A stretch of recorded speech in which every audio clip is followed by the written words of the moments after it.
on behalf of International Unit of Faculty of Fisheries and Marine Sciences, I will be the host of today's event. So first of all, I would like to thank to all academic communities and to our guest lecturer, Professor Akira Komaru. Good afternoon, Komaru Sensei. And also to Head of International Office, Dr. Roni Lesmana. Good afternoon, Dr. Roni, and also to the Dean of Faculty of Fisheries and Marine Sciences, Dr. Yudi Nurul Ihsan. And this general lecture is a part of celebration of 16th anniversary of Faculty of Fisheries and Marine Sciences, Universitas Padjadjaran, and we are delighted to welcome to you all to our first Studium General Faculty of Fisheries and Marine Science 2021 with the speaker of Professor Akira Komaru from Meiosis University, Japan. And before we start this event, we would like to inform you about some rules. So hopefully that the attendance will be turn off the microphone and also attend the maximum 15 minutes after the event start. And also, if you want to ask question, the participant can raise their hand and type the name and affiliation in the chat box rooms. And during this event, participants are required to turn on the camera and must confirm to the organizer if there is some problems. And also participants are expected to use the available virtual background. Jadi banyak wae. Saya. And first, we would like to invite Dr. Roni Lesmana as the head of International Office of Universitas Padjadjaran to give us a brief opening speech. Please, Dr. Roni, time is yours. Time is yours. Very good afternoon. Salam sejahtera buat kita semua, the Honorable Dean of Faculty Marine Science, the Vice Dean, the managers, the lecturers, and also the beloved student in the Faculty Marine of Science. Good afternoon. Salam sejahtera buat kita semua.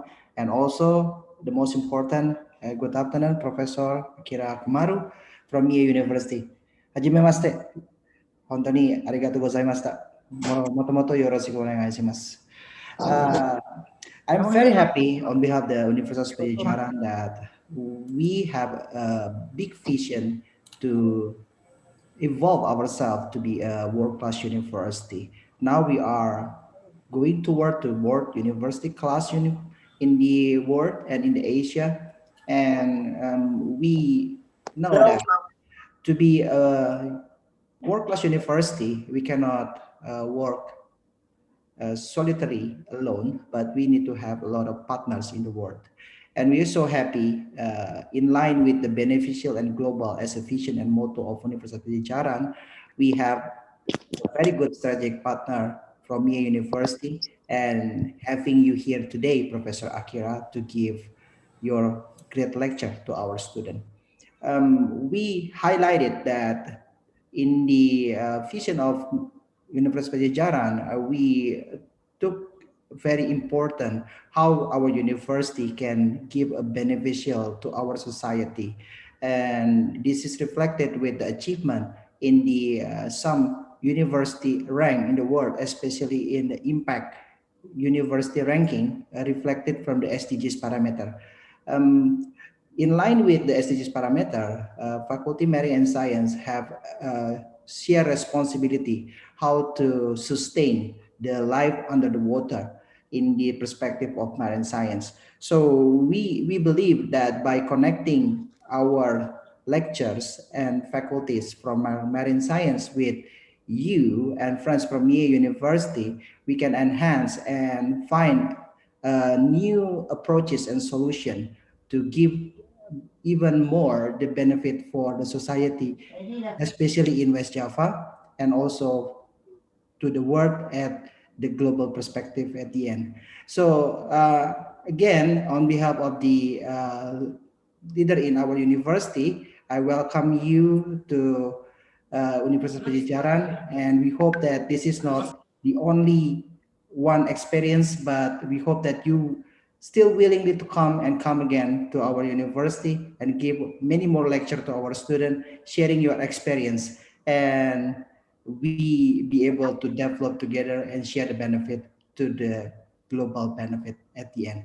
So thank you so much, Dr. Fitri. I'm very happy to welcome Professor Akira Komaru to give the lecture for our student today. And then we hope, and I do hope, our student have a very good time with Professor Akira Komaru. Thank you and congratulations, and we hope that we be able to communicate for the future and strengthening our collaboration. Thank you. Good afternoon. Thank you very much, Dr. Rani, for your speech and also welcoming Dr. Akira Komaru. And now we are going to listen the opening speech from our Dean, Dr. Yudi Nurul Ihsan. So, Dr. Yudi Nurul Ihsan, this time is yours. Thank you, Bu Fitri. Assalamualaikum warahmatullahi wabarakatuh. A very good afternoon to all of the participants, Excellency to the Faculty Management, the Vice Dean, Ibu Rita, Edi, also to the head of the study program, head of the department, all the lecturers, and also our dear students, especially students from FPIK Unpad. Excellency Professor Akira Komaru, thank you, arigatou gozaimasu, for your willingness to share your experience and also your knowledge with us here. To it still held in virtually, and it has been an honor for us to have you among us in academic community. As we know that we are now in a great challenge, especially for this pandemic period. We still have to do everything in order to get knowledge and also for the good of the humanity. But we have at the same time face all the difficulties due to the pandemic. But in this good opportunity, I would like to ask all of us to overcome all these difficulties and face all the problem together, especially in our field, which means in fisheries and also marine science, and of course in aquatic environment. As we know that Indonesia is the biggest archipelago state in the world, we known as the country with the mega biodiversity, especially in the aquatic biodiversity. But there is still a lot of things that we can do by the potential resources. And I think we still lack of the knowledge or skill, and hopefully by these meetings, Professor Komaru will share many things. And then I hope by this sharing session, we have a new idea, a new thought, new activities can be developed among us for the next future, of course. So I would like to welcome Professor Akira Komaru for this sharing session. And I hope that this meeting is not the last meeting, but this is only the beginning for the long-term collaboration in the next future, especially between the Faculty of Physics and Marine Science and the MIE University. I really great that our staff can be can come to our visit to the MIE for study there. Our staff, Bu Fitri, I think graduated from MIE University, also Pak Chandra, and now Pak Asep still take a doctor degree in MIE University. So I hope we can have a strong collaboration between University Pajajaran and MIE University. Again, thank you, Professor Akira Komaru. Arigatou gozaimasu. And we will waiting for you here in Bandung for the next time. Thank you. Assalamualaikum warahmatullahi wabarakatuh. Waalaikumsalam warahmatullahi wabarakatuh. Thank you very much for Dr. Yudi for the welcome speech to our guest lecturer, Professor Akira Komaru. So in this occasion, we invite a very extraordinary person. He is a professor from MIE University, from Laboratory of Aquagenetics, Bioresources faculty. And I would like to share about the brief curriculum vitae. So he is professor at Lab of Aquagenetics, Graduate School of Bioresources, MIE University, and his expertise is about genetics, ecology, environment, aquatic bioproduction, science, and etc. And also he published some journals, international journals with a high reputation, such as genetics confirmation of egg parasitism in androgenetics freshwater corbicula. So this recent publication is relating with his materials today. Okay. And before we start the lecture, we also would like to introduce the lecturer of some courses in relating with your today's lecture, Sensei. Konnichiwa. Yep. So we have course genetics. The lecturer team is Dr. Ayu Stiati and Dr. Rofi Grandiosa Herman, and also Ibu Yuniar Mulyani, Bapak Ibnu Dwi Buwono, Ibu Dian Yuni, dan Bapak Ibnu Bangkit. And also we have course of seed production and technology, and relating with your courses also. There are Dr. Iskandar, Dr. Yuli Andriani, Bapak Walim Lili, Bapak Ibnu Dwi Bono, Dr. Ibnu Dwi Bono, Pak Rofi Grandiosa Herman, dan Ibu Nora Akbar Shah. And also one course about biotechnology. There are Bapak Rofi Grandiosa Herman, PhD, Dr. Yuli Andriani, Dr. Ayu Stiati, Dr. Rita Rostika, and Bapak Rega Permana, and Ibu Dian Yuni Pratiwi. There are teach the courses about genetics, seed production and technology, and also biotechnology. So they will be interested with your theme for today's lecture. So Sensei, maybe this time is yours. So you have 75 minutes for a lecture, and maybe you can have a discussion with our students and staff. So maybe they will raise hands or asking by writing question in the chat box. So feel free to interact with our student and staff. Yoroshiku, Sensei. Okay, shall we start? Yes.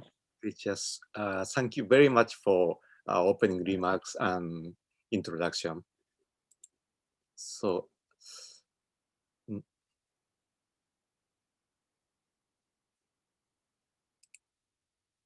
this one.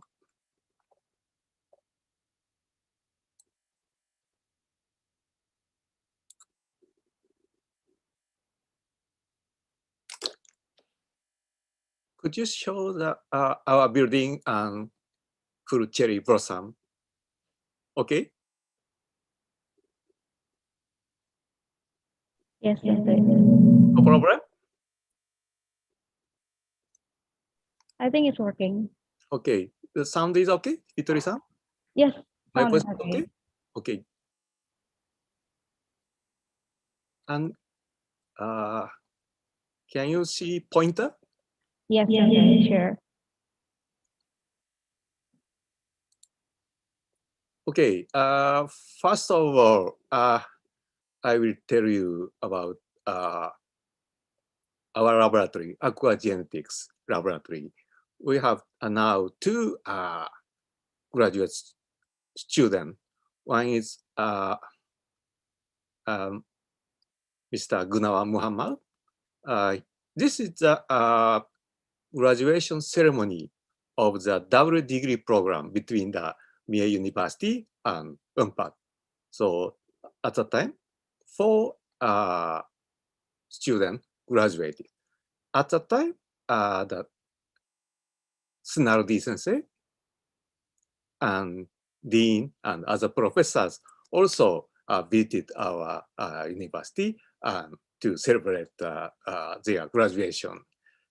And this one more graduate student, Asep Shahidin-san, he's presenting something and working on freshwater mussel biology. And one more student, she's already graduated, Mr. Amaria Paramita. she's working on the gold pearl. Now she got a position in Papua New Guinea. And sometimes it's very difficult to exchange the email because the Papua New Guinea are too remote. Okay. And today's topics is something like a mysterious and unusual crumbs. So the Latin name is the Corvicula foraminea.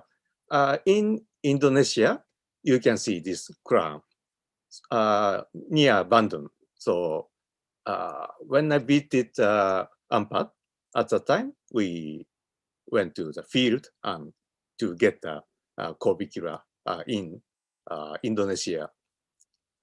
It's shows a very unique and special way of the reproduction.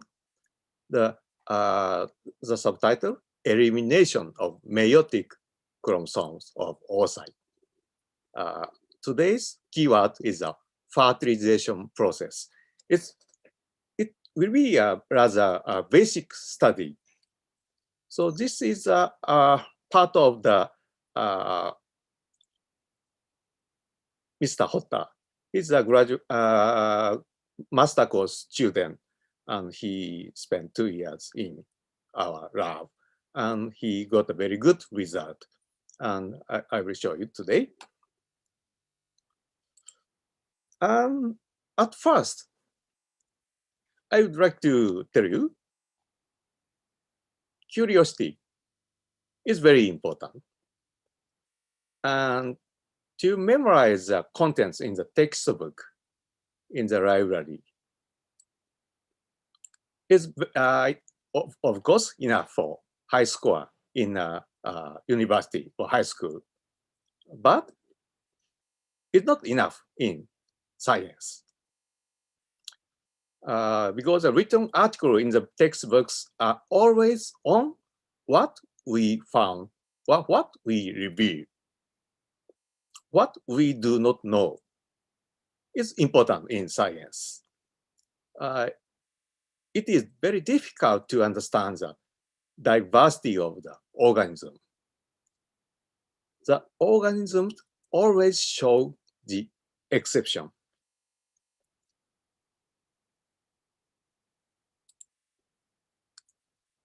So today I will show you lots of slides. I'm a bit nervous because I pick up so many slides. I have to careful about the time. Today, I would like to stimulate you and inspire you. I have become a bit old, more than 60. But it is a good time to transmit something to you, to young students and staff. So as you can see, this metaphase of the first cleavage of the oyster. And this is also metaphase of the second cleavage, second mitosis. It's very beautiful, very beautiful. I like to look at the microscope because this figure is, for example, two-dimension. This is a PDF. But when we look at the microscope, in case of confocal microscopy, the section also have some thickness. So something like more real than this slide. So just it's a very famous sentences from the movie of Jackie Chan. Don't think, feel it. It's like a finger pointing away to the moon. Don't concentrate on the finger, or you will miss all the heavenly glory. So please feel it.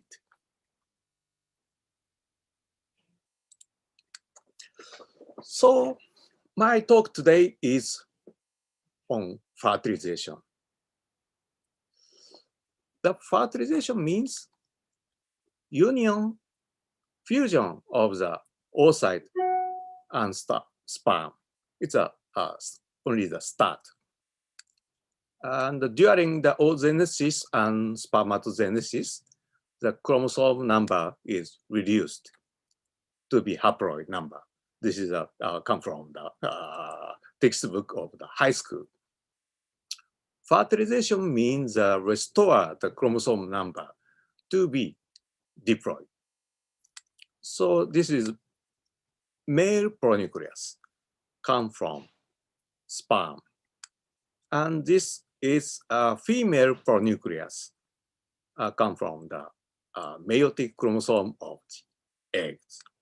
And pronucleus means a haploid nucleus. The fusion of the two haploid nucleus restore the number of the chromosomes. Okay, this is a basic biology of the fertilization. So I would like to show you the a brief process of the meiosis of pink tada oyster.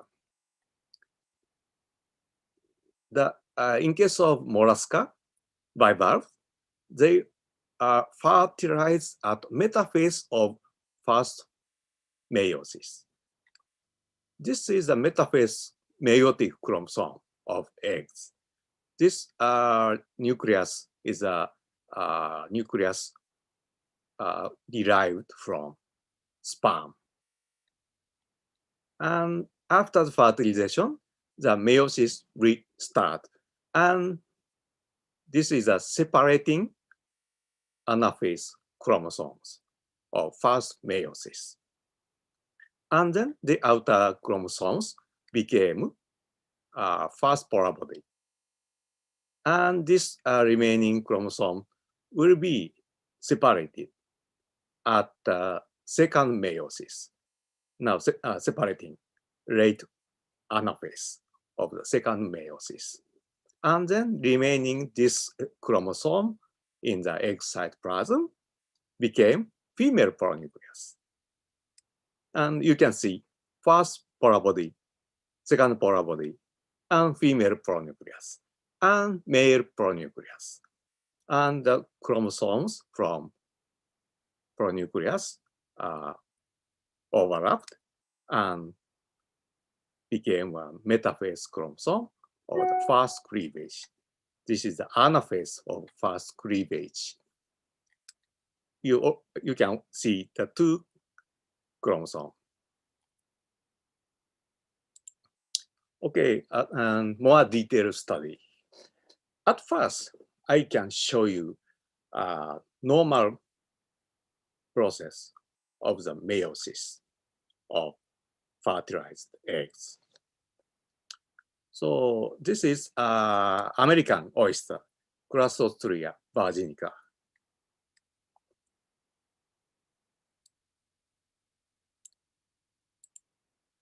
This is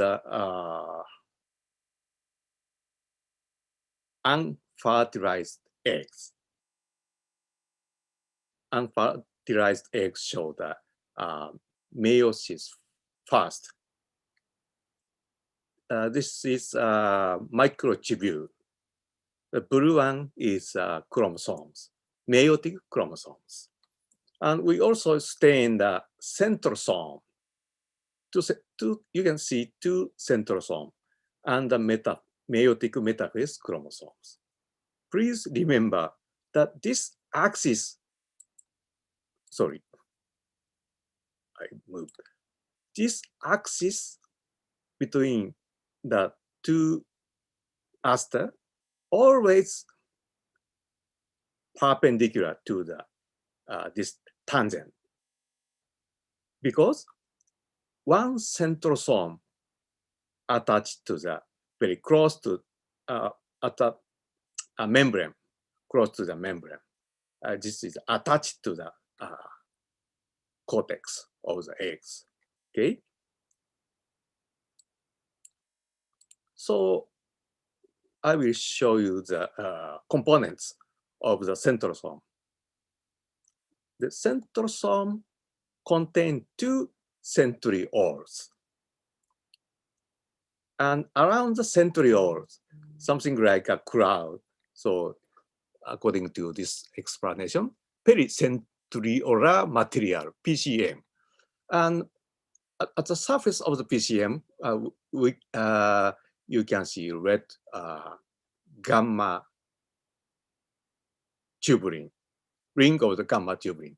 From the gamma tubulin, the microtubule nucleated. And this structure organizes the aster or spindle itself. Okay. So this is early anaphase of the meiosis first. The one aster always present near the egg surface, egg cortex. Okay. So this is showing the centrosomes of second meiosis. You can see first polar body. This is early metaphase because this axis is not perpendicular to this tangent. Spindle will be rotated. So this is a true metaphase of second meiosis. This is the first polar body, and this axis of the spindle perpendicular to the tangent. Okay, and please look at this small dot. This is a centrosome derived from sperm. This is male pronucleus from sperm nucleus. After the meiosis second, it is interesting that these centrosome disappear, and this centrosome from sperm will duplicate and organize the spindle apparatus for first cleavage. Okay.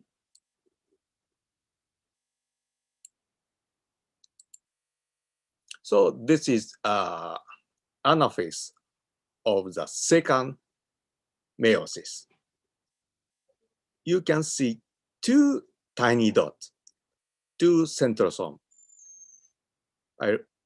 Backward one slide. Okay, at this stage, second metaphase, one centrosome, and anaphase of second meiosis, you can see two duplicated centrosome. This is, we believe, come from sperm centrosome. And this centrosome from centrosome of spindle apparatus will be disappear.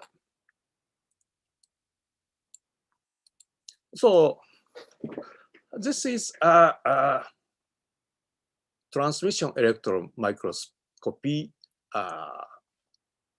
photograph of the Japanese oyster. So I like this picture. Spend a lot of time and energy to get this picture. So nucleus consists of acrosome, and this black nucleus, and mitochondria, and flagellum, and one pair of centrioles. This is the same image: centrosome, nucleus, and at the tail, the 4 mitochondria and flagellum. So sperm bring the nucleus and centrioles. This centrioles very important for early development of the oyster. So this is just after polar body formation. You can see female pronucleus and male pronucleus. You can see 2 centrosome derived from spermatozoa, and no centrosome around the female pronucleus. And then the chromatin in the female and male pronucleus start to condense. Looks like chromosomes, and the centrosome around the male pronucleus now separating and became a bit larger. Then the 2 pronucleus now overlapping, and just besides the nucleus, you can see 2 centrosome. This centrosome organize a spindle apparatus for fast mitosis, fast cleavage.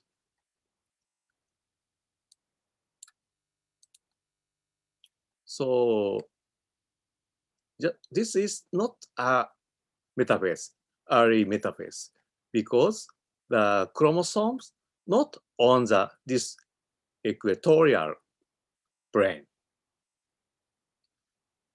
At the metaphase, this is at the metaphase. The chromosome just on the equatorial plane, and this also centrosome is only centrosome is staying. And this is the image stained by microtubule. So here and here, there should be a centrosome and chromosome align on the metaphase plates. And then chromosomes are now separating. This is anaphase. This is telophase. This is also telophase. Sorry, anaphase. And you can see centrosome already duplicated. Like backward one slide. This centrosome a bit elongated just before the duplication. And then looks like 2 tiny dots. And then this same telophase.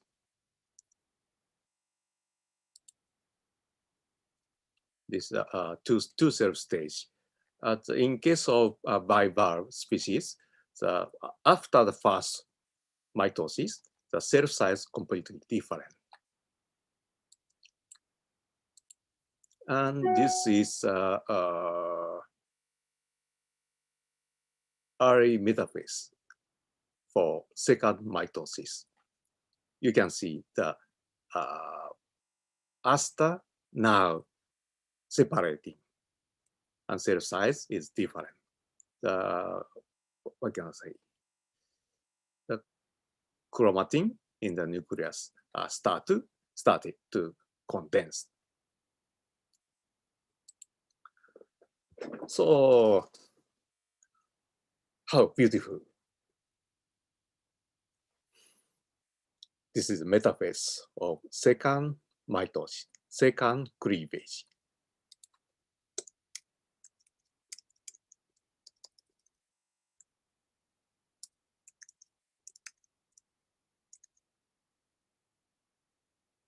Misspell.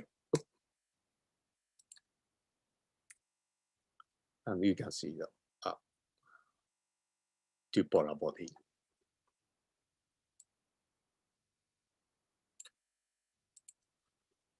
And this is fourth cell stage. It's very interesting.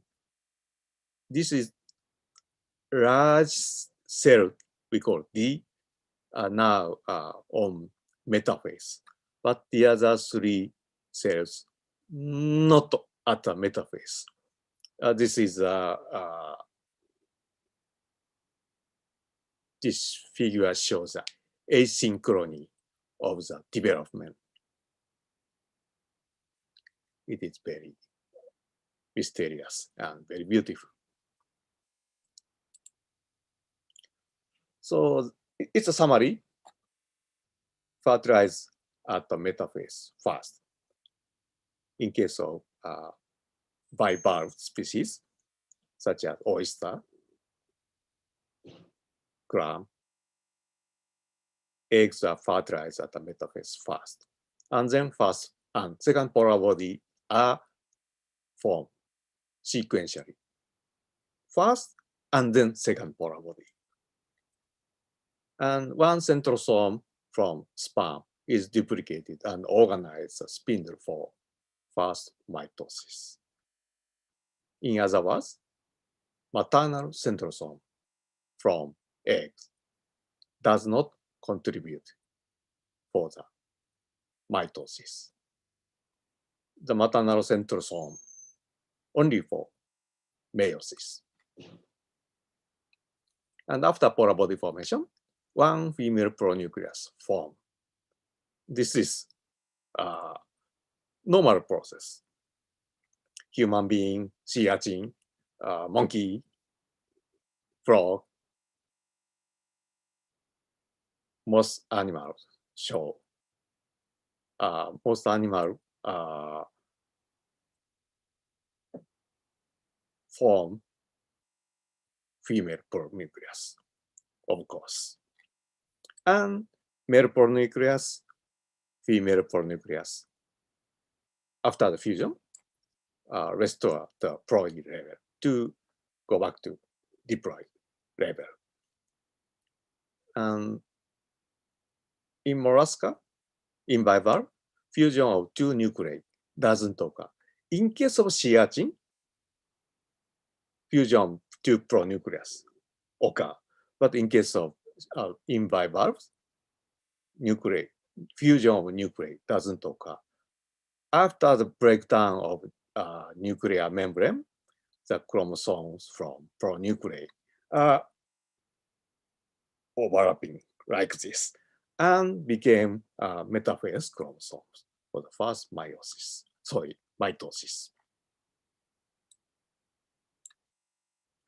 Okay, at first, I showed you a normal process of fertilization. So it's good time to have a break. And just this is the Japanese sweets. Today I will only show you the result of the research of the bivalves. So this is taiyaki. Taiyaki means Tai means red sibling. So we like red sibling very much, but this is sweets inside the red bean paste, and we enjoy this so much. This is a traditional Japanese sweets. Not just like sweets, but this is real sweets. But today, no smell and no taste, please. Very sorry. Just feel it. And Fitri-san, 5 minute break? Yes, yes. Okay, so Okay, maybe 5-minute breaks. That's okay, Sensei. okay, let's have a break and relax. So maybe we can have a taiyaki or Japanese sweet. Really? Just see on screen, Mm-hmm. not to eat, but maybe just only seeing your picture on screen. Mhm. Imagine we can eat all taiyaki and also coffee. Mm-hmm. Okay. Okay, let's have a break. Okay, Sensei, sure. Yep.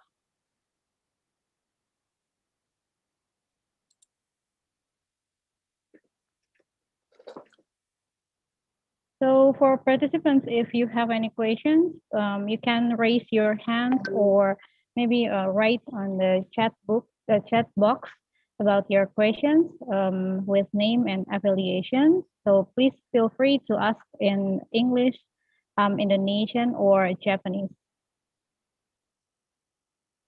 Thank you, Fitri-san.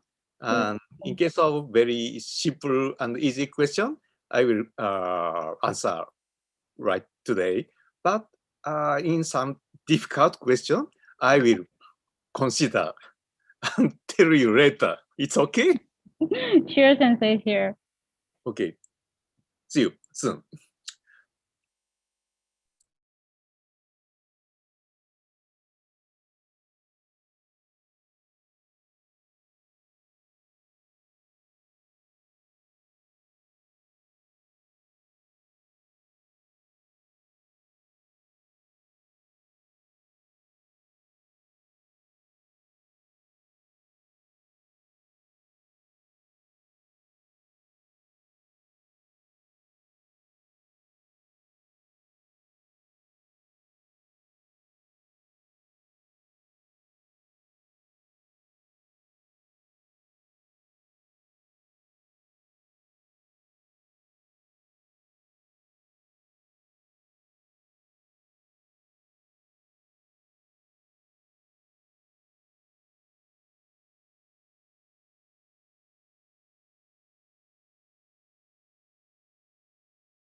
Hitori-san,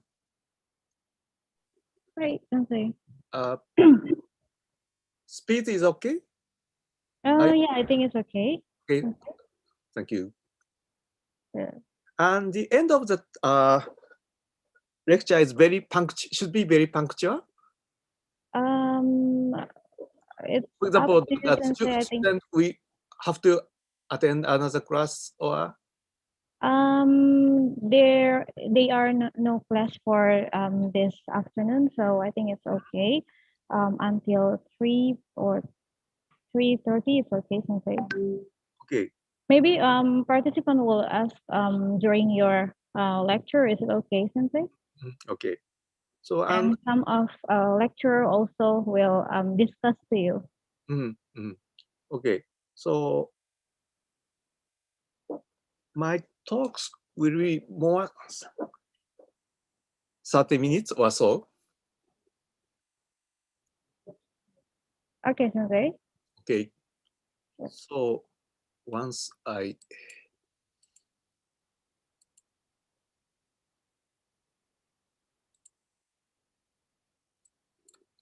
have to find my file. Okay. Yes. Please wait.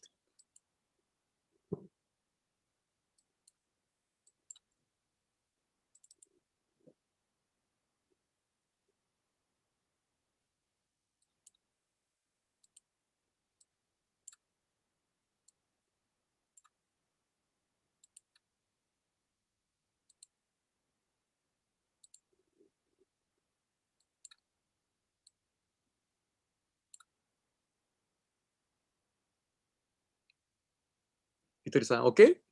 Yes, I think it's okay, Sensei, for PowerPoint. You can see Yes, sure, my sure. We can see pointer? clearly. Yep. Okay. Yes.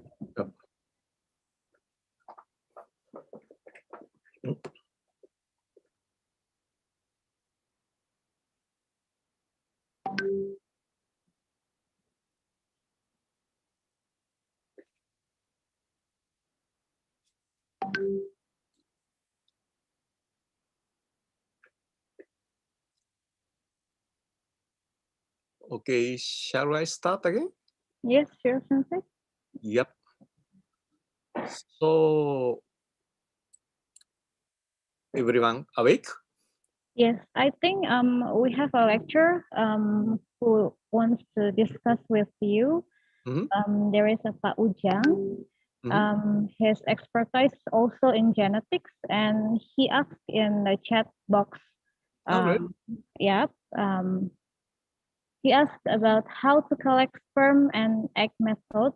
Is the method using artificial spawning? Mhm.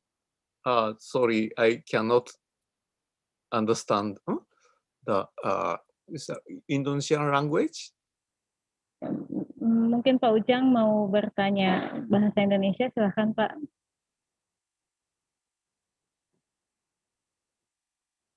So maybe Please send me in English, please. Very sorry. yeah. But He yeah. asked about the method to collect sperm and egg. Yeah, of the oyster. Yep, and is the method using artificial spawning or not, Sensei? It's a kind of artificial spawning. Yes. So we call by stripping, by cutting the gonads, we can get oocyte, eggs, and sperm, and just combine. It's very easy in case of oysters. So for oyster case, it's like an ordinary artificial spawning like in fish like this, Sensei? In case of oyster, it's a very ordinary way in the laboratory. Oke, so mungkin Pak Ujang mau bertanya langsung, Pak. Silahkan Bapak.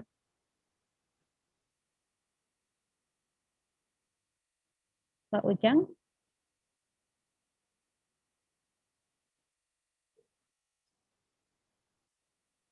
Okay, Pak Ujang, still there or? Okay, wait a moment. Yep.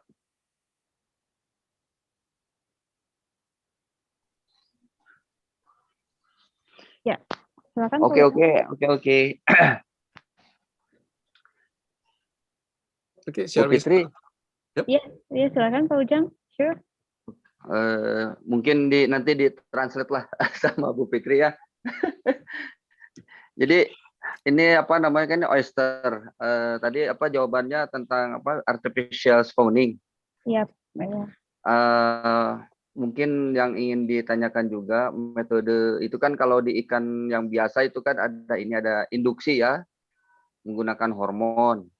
Apa induksi untuk supaya dia bisa apa namanya nanti mengeluarkan telur, berikut juga spermanya. Karena oyster kan berbeda tentunya dengan kelompok ikan.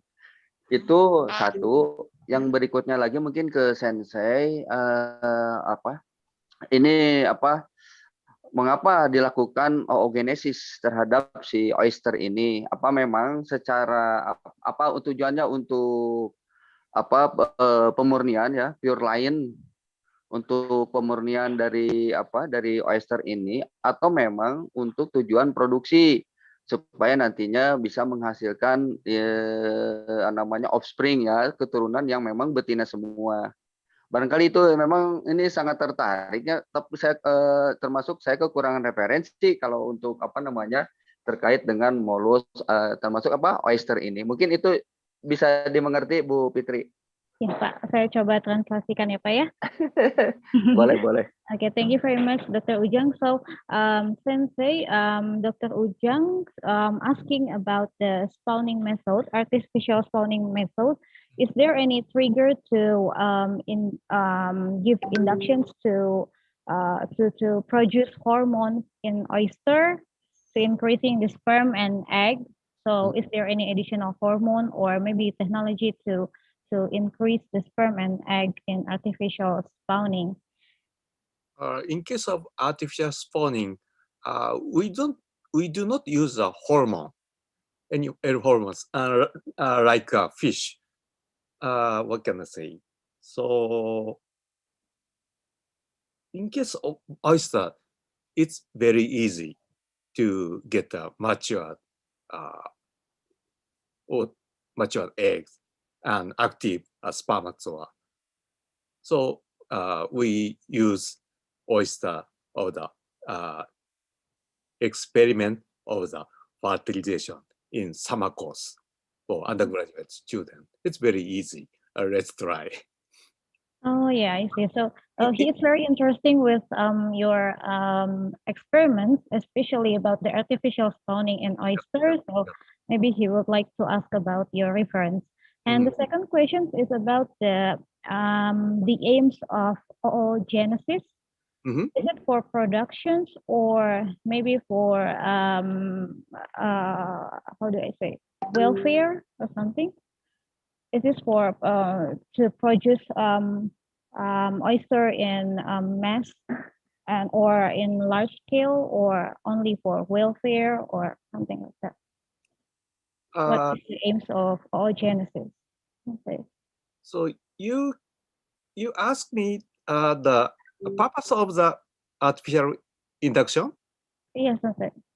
Yes. In case of oyster, we usually collect the natural spot for at the raft. But recently, the triploid induced, the farmer now very interested in induced triploid. In case of triploid, we have to use artificial spawning. And just after the fertilization, we give some treatment, high temperature or low temperature, or some some chemicals. But 99% are the collection of natural spot for in Japan. In US, they use more artificial induction and seed production in the hatcheries. The completely different. So the oogenesis is needed to improve the productions of oyster, Yeah, yeah, something like that. Okay. yes, I think so. Okay. So yeah, thank you very much, Sensei, for your answer. Maybe Pak Ujang will get in touch with you if Yep. he's very interesting with your material. Yeah, yeah. And maybe we will continue the lecture. Yep. So is it okay for you, Sensei? Okay. Your So in case of these crumbs, it's by stripping the gonads, we cannot get egg and sperm. We have to raise the temperature, and by such a stimulation, they start to spawn the egg and sperm. So I realized stripping the gonad of the oyster very easy. So we have to wait of the spawning of this crumb for a long time. Okay, so then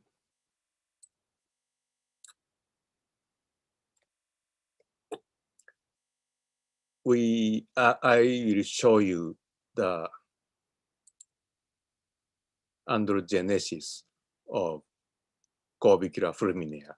This is we call Asian crumbs. The elimination of meiotic chromosome of oocyte during the fertilization process. The keywords of this chapter will be hermaphrodite, self-fertilization, brooding of young juvenile, and androgenesis.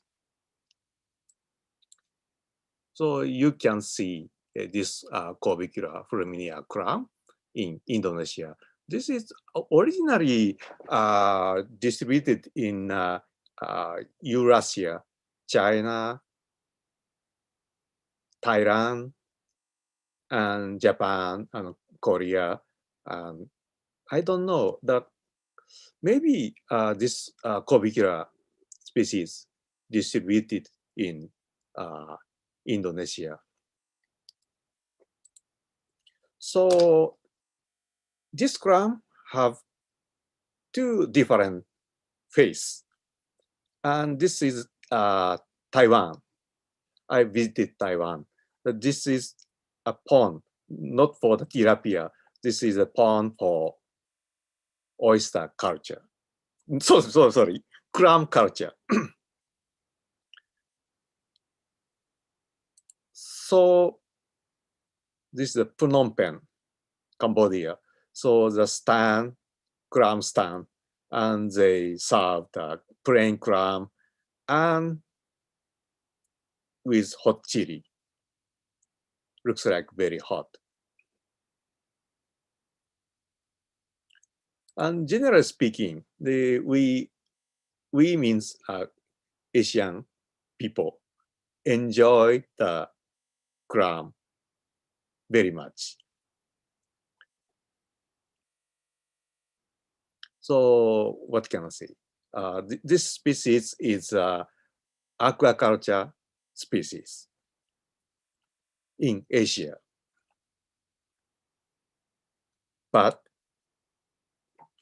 so recently in Mie Prefecture, where we live, this is a well-developed irrigation water flow system. And this is all crumbs. So because of they reproduce in the irrigation pipeline and sometimes blocked by crumbs. So this is a farmer, and they sometimes open the drainage from irrigation pipe. And after the drainage, please look at a lots of cram from the irrigation pipe. So, farmer asked me how to, what can I say, destroy this crumbs. So it is very curious, and it is generally speaking regarded as what can I say?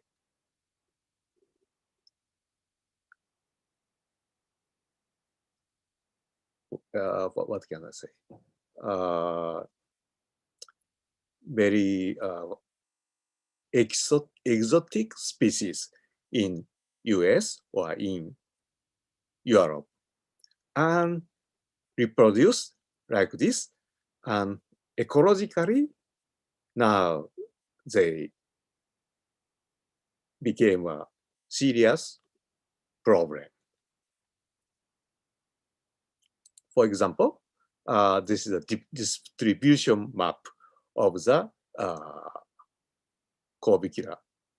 So in the United States, the 1924, they firstly found in near the Seattle, and now distributed all over United States.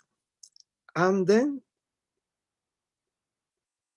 into South America, 1960, cram introduced and spread out through the South America.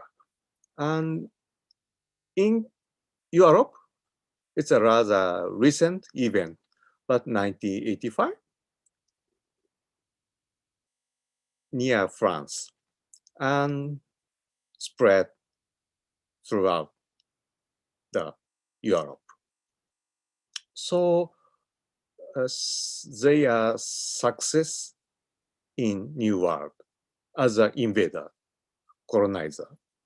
So serious problem, cause a serious problem in ecosystem, especially in freshwater ecosystem. Aquaculture species also very nutritious invasion and change the ecosystem in the new place. Okay, at first, I will show you the hermaphrodite gonad. This is a section stained by hematoxylin and eosin. So you can see this portion is the testis. Now producing the spermatozoa. This small dot is a spermatozoa, and this large cell is an oocyte. So hermaphrodite means the same cram produce oocyte and sperm. Sperm and oocyte are produced by same cram. And in this species, self-fertilization easily occur. So in case of mollusca, there are lots of hermaphrodite species. But usually, if they can find a mate, find another individual, another hermaphrodite individual, they exchange the sperm, not self-fertilize. But in this cram, self-fertilization is not a special event. And I also show you the section of soft tissue, including gonad. This is gonoduct. And eggs and sperm come from this way. and fertilized in this place. And gill. And in the gill, we call brooding pouch, brooding space. So you can see the eggs and sperm are easily contact in here and easily self-fertilization occur. So it's very interesting. And this species have a brooding space in the gill. So, and in the gill, they brood a small juveniles for rather short period for 2 weeks, and then release such a larvae. And this is the section of the gill.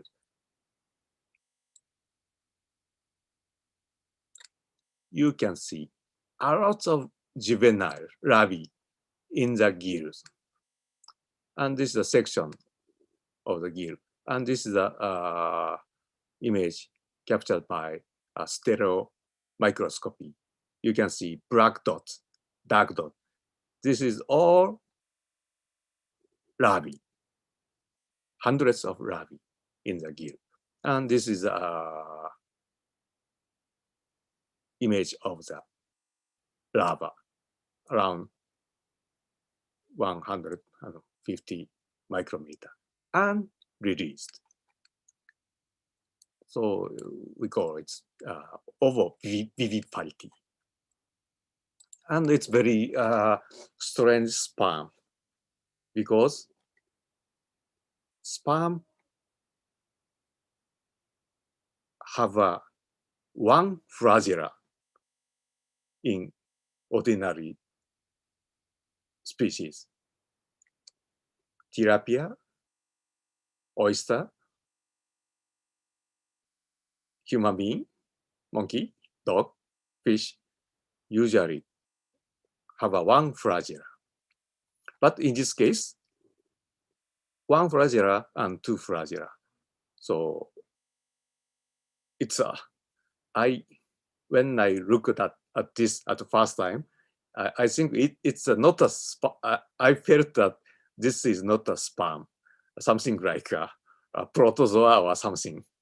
But I looked at the ultrastructure, acrosome, nucleus, mitochondria, flagella. It's obviously spermatozoa of the Corvicula fulminea. Two flagella, and also I estimate the DNA contents of the spermatozoa. This is a bisexual species, dioecious species in Corvicula sandai with normal meiosis, not androgenesis. This is a somatic level, gill or mantle, of course, diploid DNA content. On the contrary, in case of Corvicula fulminea, this is a somatic cell, cells from mantle. Each cells have 160 DNA content. And sperm also shows a diploid level DNA content. Usually, by meiosis, the chromosome number should be the half. But in this case, in case of this clam, no meiosis. The diploid sperm nucleus. Please remember, it's very unusual. I got this data for long ago, but so I hesitate to publish this because it's too unusual. In the textbook, haploid sperm have half of the DNA contents compared with somatic cells because of meiosis.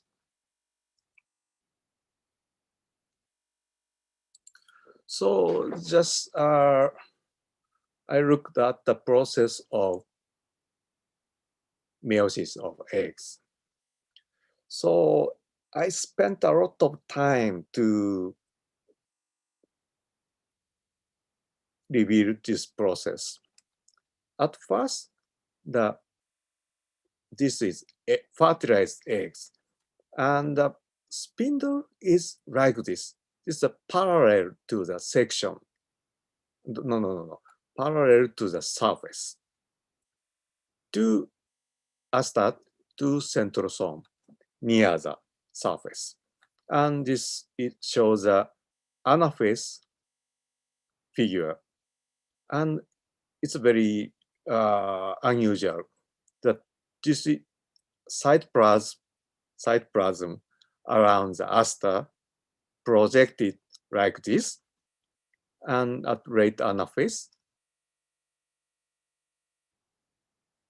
projection, and all chromosomes. And at the base of this projection, the cytokinesis took place, and two fast polar body formed at once. As I showed you in case of Oyster, first polar body and then second polar body sequentially. But in this case, two polar body formed at the same time. And it's a very curious. No chromosome remain in the egg cytoplasm. All chromosomes at meiosis spindle, on the meiosis spindle, throw away as a two polar body. No female information. Sorry, no chromosomes from meiosis first. It's very curious. And then I will show the scheme of the process of androgenesis. The spindle is parallel to the egg surface, and sperm enter the egg cytoplasm, and then became male pronucleus. And all these chromosomes eliminated like this, and throw away together with first two polar body. So in the egg cytoplasm, only one male pronucleus. As I told you, this male pronucleus derived from diploid spermatozoa. And this chromosome, this male pronucleus became chromosomes of first mitosis. So only sperm nucleus contribute to the development after the first mitosis. It's very unusual process. So please look at this. So this is this stage, only one male pronucleus. So you can see only one male pronucleus. This is diploid nucleus, and two polar body it's very curious. At that time, the microscopy is not very powerful. So I spend a lot of time to get this image. Usually, female pronucleus and male pronucleus. Two pronucleus should present in the eggs after fertilization. But in this case, female pronucleus did not form, and only one male pronucleus.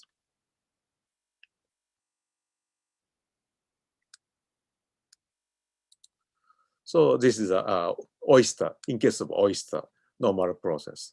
This axis of spindle is perpendicular to egg surface, egg transition line.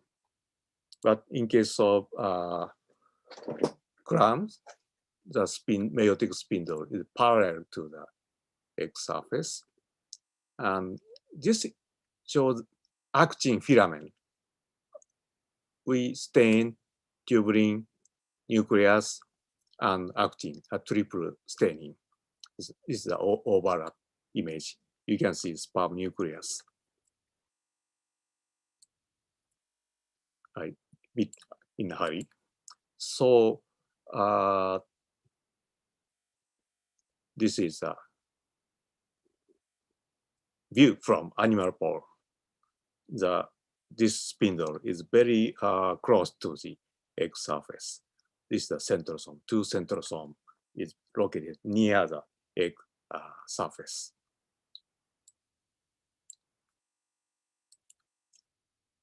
And this is the anaphase. And you can see the actin is not distributed uniformly. You can see that this black, like a hole.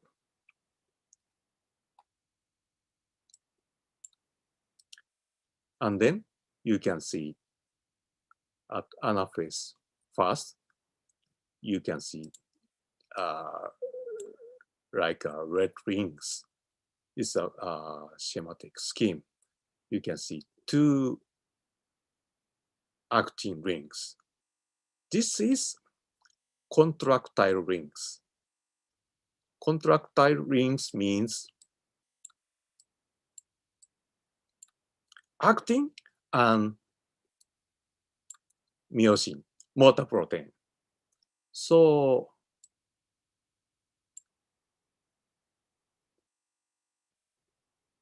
okay, I will go to next slide. Please remember this size. And this ring became rather small. Now, contracting. Contracting means a process of cytokinesis goes on. And you can two rings. You can see two rings. So just I summarize the process. This is a side view. This is the process of the two first polar body formation. After polar body formation, only male pronucleus in the cytoplasm and no female pronucleus. This is a view from animal pole. So you can see the rings and then polar body was formed. So this is a process of cytokinesis. But this is aparo means a normal process of oyster. That this process of androgenesis. This axis is completely different.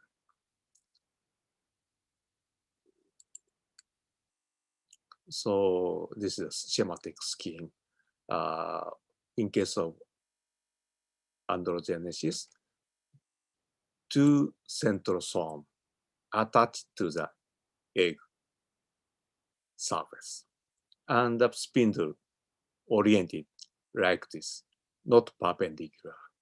And after the meiosis, two polar body form, and no chromosome remain in the cytoplasm. And only one male pronucleus will be a chromosome of the early development and later development. So this is a schematic scheme. Only hypothesis. It's very difficult to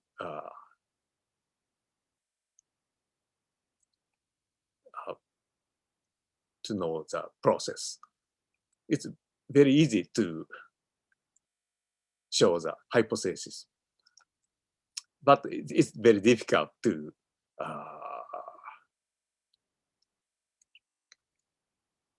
for example, two centrosome do not have a same function. Only one centrosome attached to the surface. This is a normal process. But in case of clam, two centrosome can attach to the egg membrane, egg cortex. So this is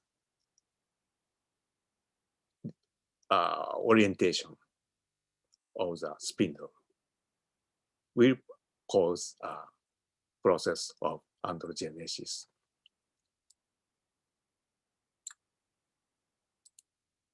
So this is Mr. Hotta. He has already graduated. He did 99%. He showed me lots of beautiful pictures. This is a laboratory of the United States. And then more 3 slides. I will finish soon. And my question, androgenesis is clonal development. Some article describe about this, and androgenesis is clonal. Is that true? Is my motivation. So we picked up the small rabbit from same parent, and we extract DNA, and we by PCR we prepare amplicon analysis, and this is GRASS DA. We pay money and ask to analyze, and this procedure detect SNP. SNP means single nucleotide polymorphism. So just I briefly explain the result. We use 3 parent, 3 crowns, and we picked up each juvenile. 1, 2, 3, 4, 5, 6. 1, 2, 3, 4, 5, 6. 1, 2, 3, 4, 5, 6. And this P or N is a genotype. So the juveniles from number 145 shows all same genotype. And Y45 and 125 is very close, very similar, but AMP747 marker shows different. And progeny D33, this is a bit different from Y45, Y727. But from the juvenile from G33, juvenile shows all same genotype. So I only show 1, 2, 3, 4, 5, 6, 8, 9, 10. 10 marker. 1, 2, 3, 4, 5, 7, 8, 9, 10. 10 marker. But I looked for more than 30 marker, but same. So judging from my preliminary analysis, the juveniles from same parent showed showed same genotype. In this analysis, self-fertilization took place. If cross-fertilization took place, the one juvenile will show the different genotype. So in these 3 columns, the rate of self-fertilization is 100%. Our analysis shows that the rate of self-fertilization not always 100%. So I do not show you today. It is so complicated. In cross-fertilization occur different genotypes within the brooding pouch. Different genotypes may be detected. This result show the evidence of self-fertilization, at least in these 3 parents. But please remember, not always self-fertilized. Okay. So this is a summary of my talks. Androgenesis is a kind of parthenogenesis, but difference of parthenogenesis and androgenesis is the frequency of the mitotic division of sex cell. In other words, spermatogonia. Frequency of the mitosis of the spermatogonia. This means high mutation rate. The frequency of the division associated with high mutation rate. So this difference is good chance for evolution or evolutionary meltdown. This means some lineage disappear after the generations because due to the accumulation of mutation. And why, last question, why they succeed in the freshwater system all over the world? Genetic diversity is not so much, but high environmental adaptability as a species, maybe. Okay, this will be a last slide. So thank you very much for your attention. Today's my topics is rather a basic study, rather basic. I don't know. It's you feel or you like it or it's boring. I don't know. But I would like to close my talks today. And our research article in our homepage here. So you can download our research article illegally, but no problem. And please look for. Yeah, okay, Sensei, thank you very much for your informative and interesting presentation. Yep. So we have a lot of questions, I think, in the chat box. If Yep. you can see in the chat box, but maybe I will read one by one for you. Especially English. they're in English and also in Indonesia. So there is a important question, I think, from our lecturer. He is Pak Ibnu Dwi Buwono. He is also lecturer of biotechnologies and also genetics. Yep. And he wants to know about the effective dose of UV exposure and what phase produce a lot of diploid androgenesis. Pardon? please speak slowly. The Alright. sound a bit difficult. Yep. The effective dose of UV or ultraviolet UV? exposure. Yes, UV. UV.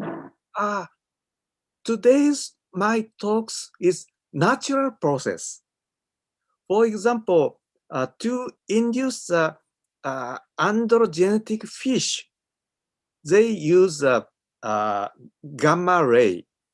Sorry, UV ray to inactivate the sperm nucleus. Or sometimes an artificial androgenesis to destroy the DNA material by X-ray or gamma ray.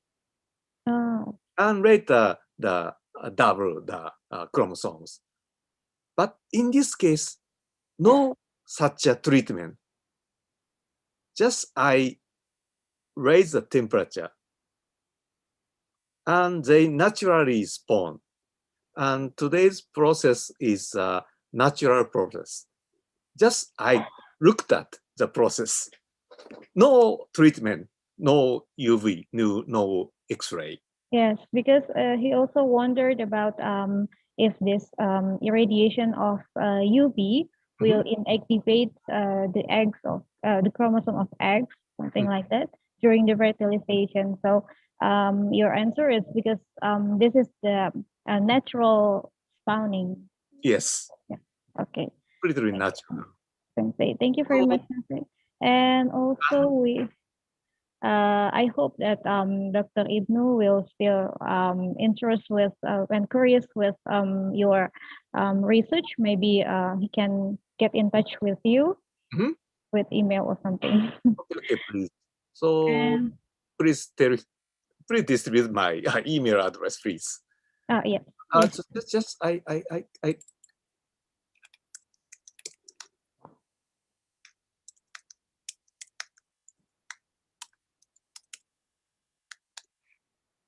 oh sorry. This is my address. Please don't hesitate to send email, please. Okay. Yeah, sure. Okay. And also there's questions from our students. Naura, she also asking about does androgenesis in muscle, especially in corbicula, have an important role in aquaculture? I mean that if we have, maybe we have in Indonesia, but how about in Japan? There are any side effects from androgenesis or something? Okay. To tell the truth, so we do not use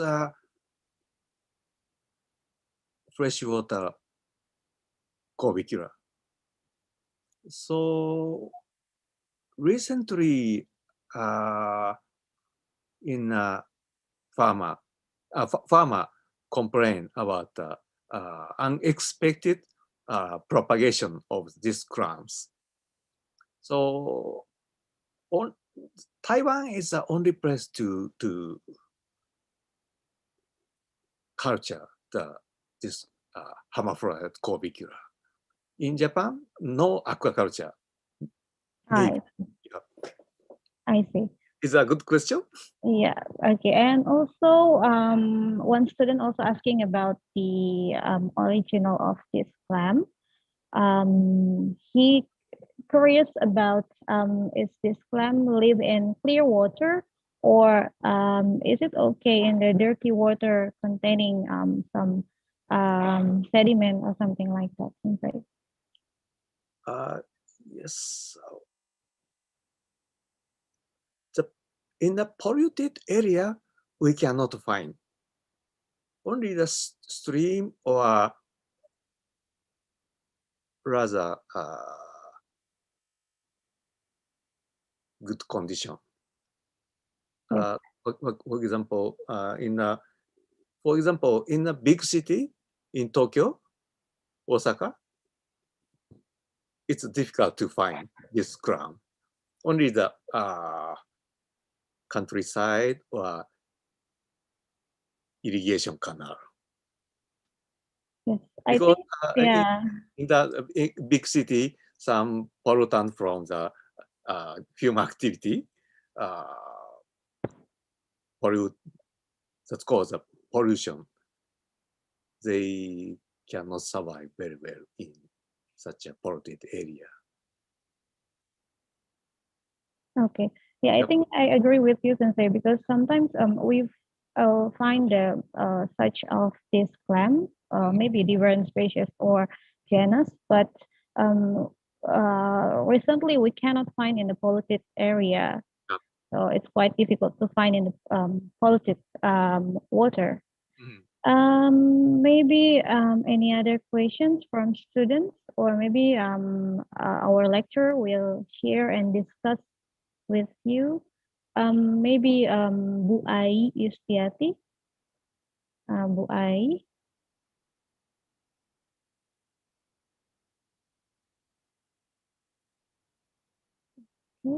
If you have a question, please send me an email or Yeah, sure. I will answer. Yeah. Okay. Bu Ai, apakah mau berdiskusi atau bertanya, Bu Ai? Will ask her.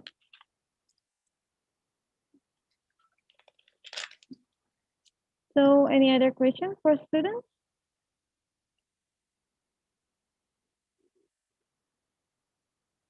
Okay. If you have any question, maybe you can send directly to email of Professor Komaru at bio.mie-u.ac.jp. So you can ask and discuss with him about the, especially about the clamps. And yeah, we have a question also, Sensei, maybe the last questions for us in the chat box soon. Okay, wait a moment.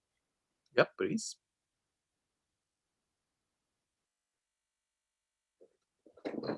So there's a question from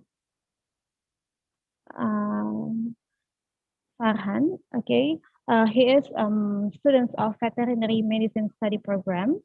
About he wants to ask first, as we already know that Corbicula species has been reported as one of the most invasive species. And sorry, I cannot read.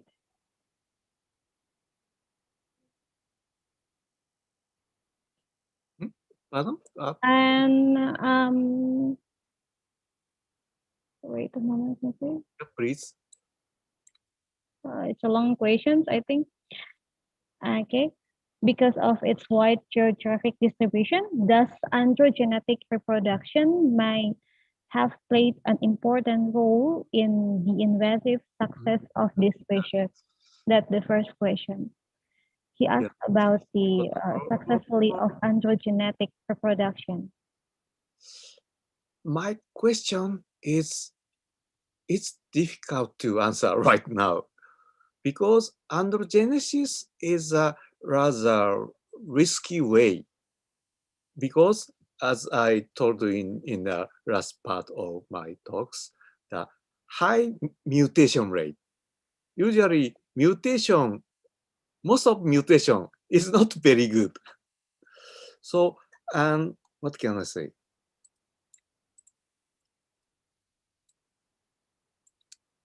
Can you see the, this family tree? Yes, but maybe it's too small for us to see. Sorry? Yeah, too small. But you can see that all the population is not so different. So this means, what can I say? They have not a long evolutionary time, maybe.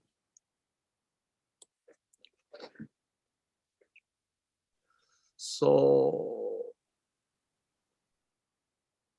the success as a invader is a high adaptability and fecundity. what can I say? They spawn and can release a number of the juveniles, high reproductive activity. But androgenesis play a role or not is not easy to answer right now. It's my answer. Okay, maybe Farhan will discuss with you and interact with you by email. Yep. He has still curious about Just, androgenesis. Yeah, I would like to get a new idea or a new hypothesis. Please Sure. contact and discuss. And also we have one lecturer for genetics and biotechnology courses. Yep. We have Dr. Ayu Yustiati. Mhm.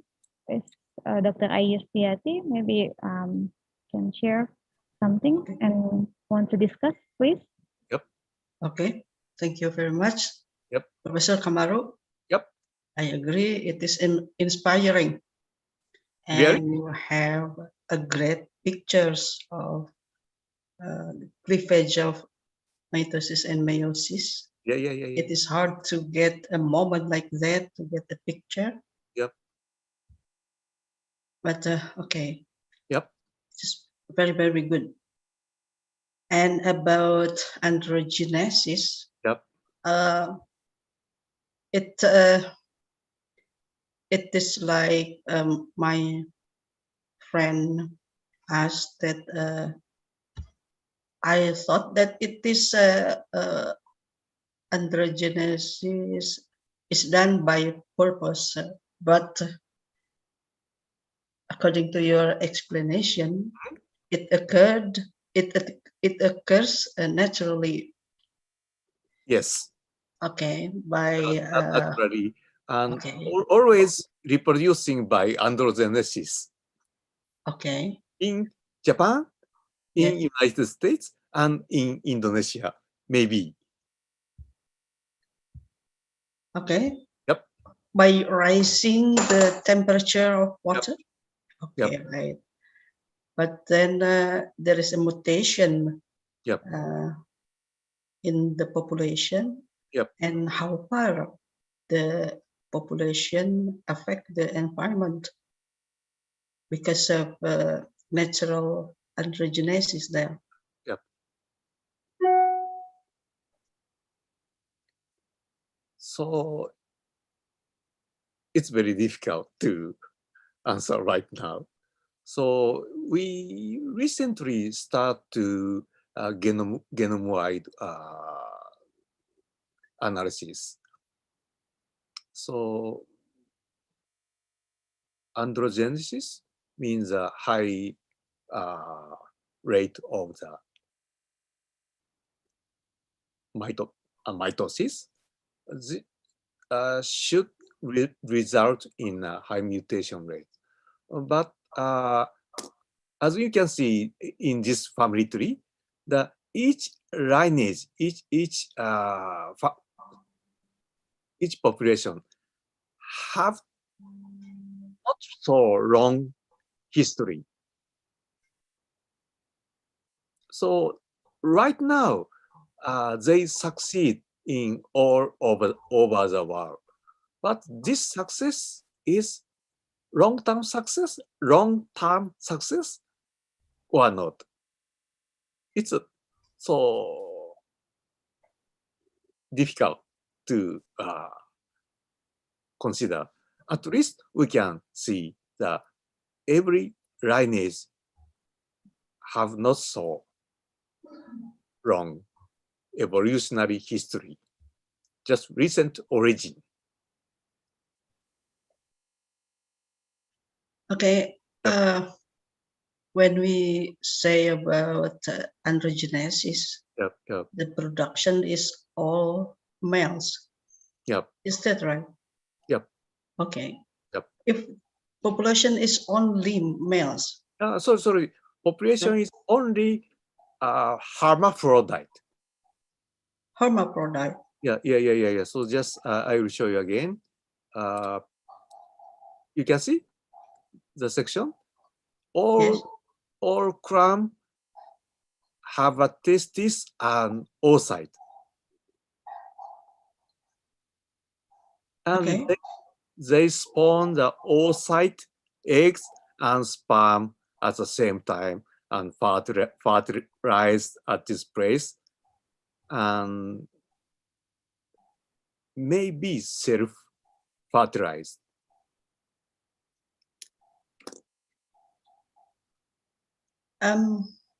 In my opinion, is that androgenesis Yep. is production of all males individuals. So, but then in climb it is not like that. So I think if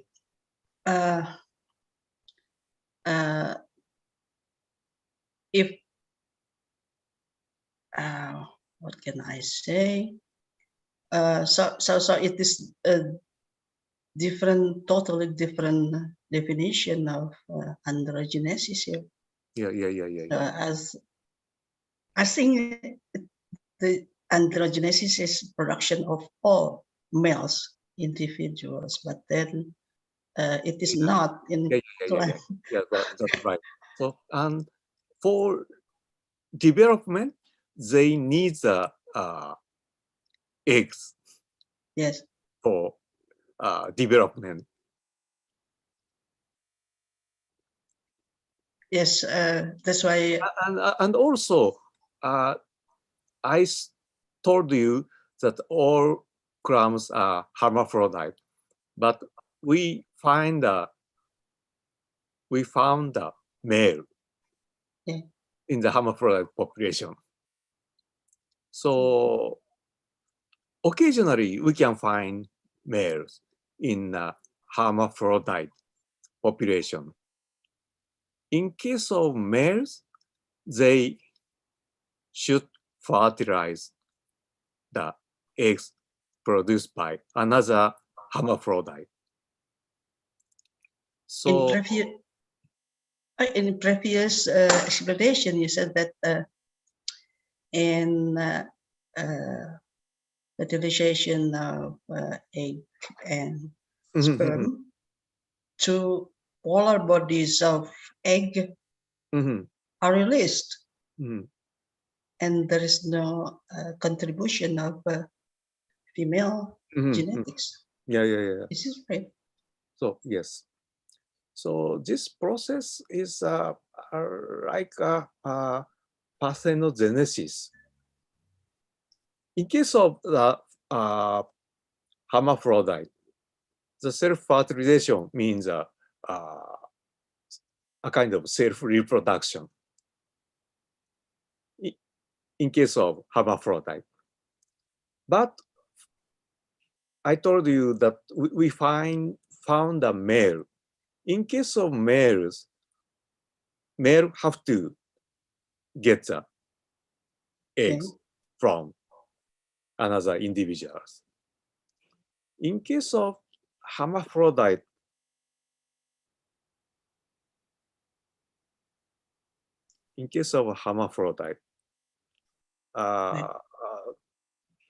different from all male reproduction.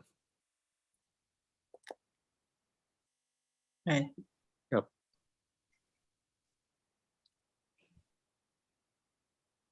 Okay. Maybe I need complete. So please. Explanation in your journal, I have to say. Very interesting. Yeah, thank you. Okay. Thank you very much. My answer was not enough for you, I suppose. Okay. Thank you very much. Yep. Sorry. Thank you very much, Dr. Ai. Maybe if Dr. Ai is still curious about these topics, she can discuss with you by email. Is it okay? Yes, sure. Okay. Thank you very much. Maybe I'd like to thank so much to Komaru Sensei to give us information and also interesting presentation about the clams.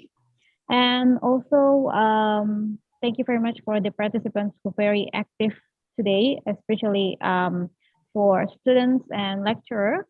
And before we end this session, we would like to share with you a small token of appreciation. Mhm. So this is a certificate of appreciation for you. And also we have original version and also a small token. Yep. We will send to you by mail to Japan soon, Ordinary email by email. by mail. Sensei. Okay, okay. Thank you very much. Thank you very much, Thank you Sensei. so much. Thank you so much. Yeah, we are very honored to have you with us here this afternoon. And before we close this event, we would like to ask all participants to turn on the camera because we will take a virtual photo session. Yeah, ready? Okay. So we will ask to the participants. We have a participants from students and also from lecturer from FPIK and also other institutions. So we would like to ask to turn the camera on because we will take a photo session. Okay, so we will start to take a photo. Okay. So maybe we will start to 1, 2, 3. Okay. And once again, 1, 2, 3.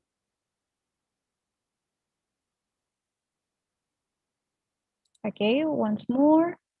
1, 2, 3. Okay, thank you very much, Sensei, for your time and also for the lecture of Faculty of Physics and Marine Sciences to attend this event.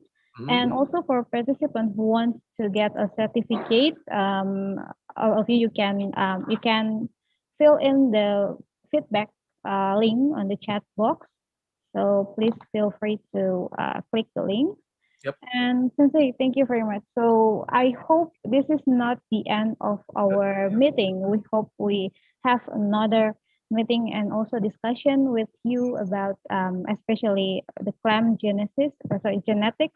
Yep. Thank you very much, Sensei. Fitri, thank you very much for your nice organization. And so just I'm afraid that my talks today is basic, not a bit different from the aquaculture today. No, I think it's students, most of students take the genetics course this semester, so they will understand about. I hope they understand about what you are talking about. So thank you very much. Yep. And also thank you very much for Asep Sahidin and Mr. Gunawan San. They helped me a lot to arrange this event, and also the intern students of International Unit of Faculty of Fisheries and Marine Sciences. Okay, thank you very much. Have a nice day. Thank you very much, Sensei. Yep. どうもありがとうございます。どうもありがとうございました。See you soon. See you soon, Sensei. また。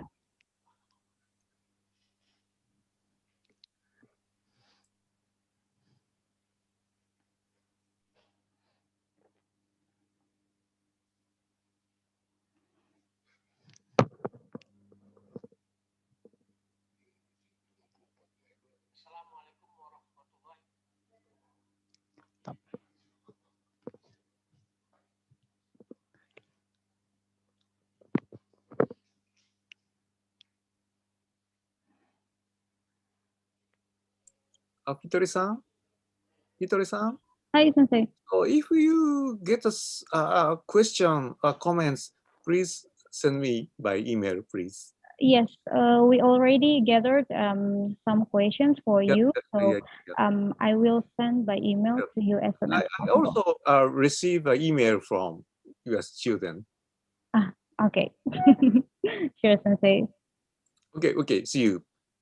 See you, Sensei. Bye, good night. Arigatou gozaimashita. Bye bye. Take care. Bye.